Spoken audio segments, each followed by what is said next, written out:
Hello, everyone, dear viewers of the channel. I am Helena, the Guardian of Secrets, a researcher of mystical phenomena, and here with me is Vadim, a historian interested in folk culture. Today, we are taking a deep dive into a fascinating corner of Ukrainian mysticism that often gets overlooked in the broader narratives, the legends of the Odessa region. Specifically, the incredible, sometimes chilling, tales surrounding the hero Dymko and his son-in-law Andrushka. These aren't just local anecdotes, they're vibrant, fantastical epics filled with snakes, monstrous beasts, and inexplicable magical powers, recorded in various villages, each adding its own unique, often dark flavor. Indeed, Helena, the Odessa region is a true melting pot, historically influenced by so many different cultures: Greeks, Turks, Cossacks, various Slavic tribes. It's no wonder their folklore developed such a distinctive character. However, when we talk about monsters and magical powers, my historian's brain immediately starts searching for the allegories, the historical events, or even psychological reflections of the communities that crafted these stories. But that's where the magic lies, Vadim. These aren't just allegories. The stories of Dymko, for instance, often describe him not just as a strong warrior, but as a man deeply connected to the land, almost symbiotic with its ancient spirits. There are accounts where he literally speaks to the ancient serpents of the steppes, not as a tamer, but as an equal, sometimes even receiving prophetic visions or warnings from them. These aren't just regular snakes. They are described as ancient, wise entities, glowing with an inner light. The serpent motif is incredibly common across global mythologies, isn't it? From the Ouroboros, symbolizing cyclical renewal, to biblical temptresses and guardians of wisdom.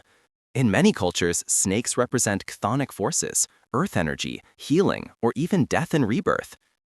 Could Dymko's dialogue with serpents symbolize his deep understanding of the local ecosystem, perhaps using his knowledge of animal behavior or even plant lore to predict weather or find resources, which would appear magical to the uninitiated? Perhaps, but the specificity in some of these tales, the way the villagers recount them with such conviction, suggests more. Take Andrushka, Dymko's son-in-law.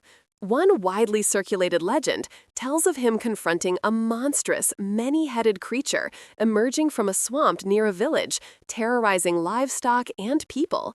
The creature isn't just a large bear or a wolf.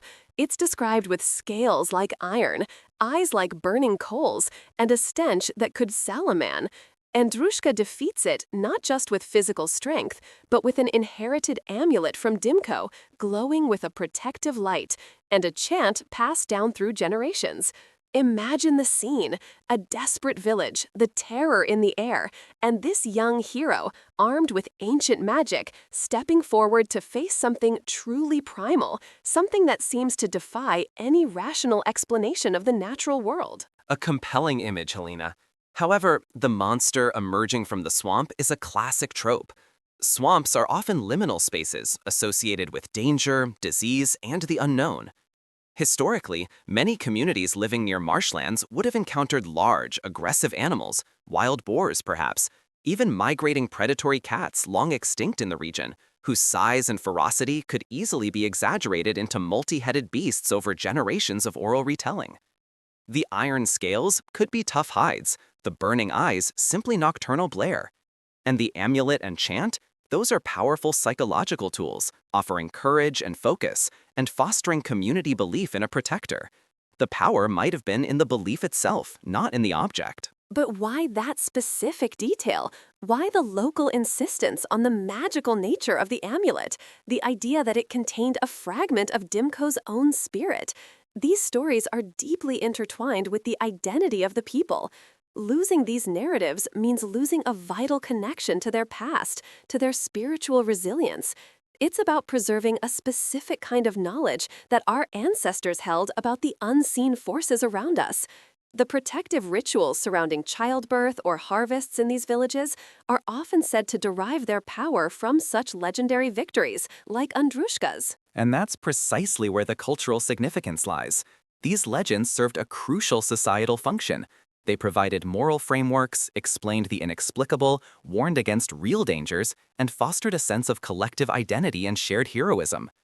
Dymko and Andrushka might have been real historical figures, local chieftains, or particularly cunning warriors, whose feats against raiders or natural calamities were gradually embellished with supernatural elements to amplify their legacy and inspire future generations. The magical powers could have been exceptional strategic thinking, incredible physical prowess, or even knowledge of medicinal herbs that seemed miraculous. But what if it's both, Vadam? What if the rational explanations you offer coexist with a deeper, more profound truth that our modern scientific minds struggle to grasp? The very land of Odessa, with its ancient burial mounds, its proximity to the Black Sea, and its windswept steppes, feels charged with a unique energy.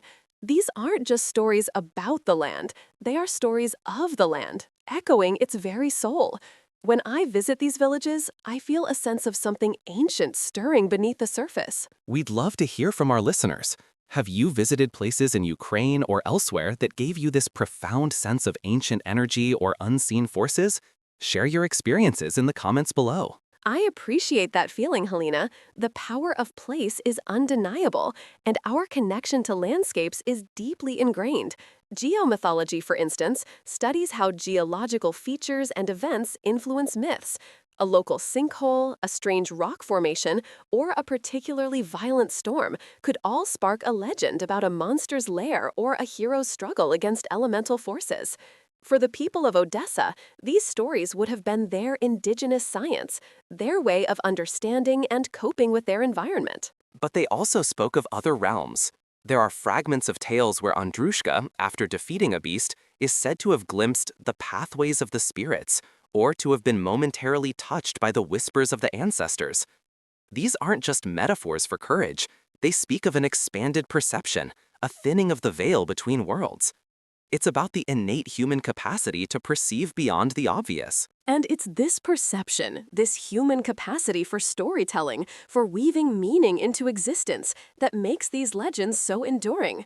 Whether Dymko genuinely spoke to ancient glowing serpents or simply understood the rhythm of the steppes, his story has captivated generations. Whether Andrushka literally fought a multi-headed monster or triumphed over a formidable human adversary, his legend instills bravery.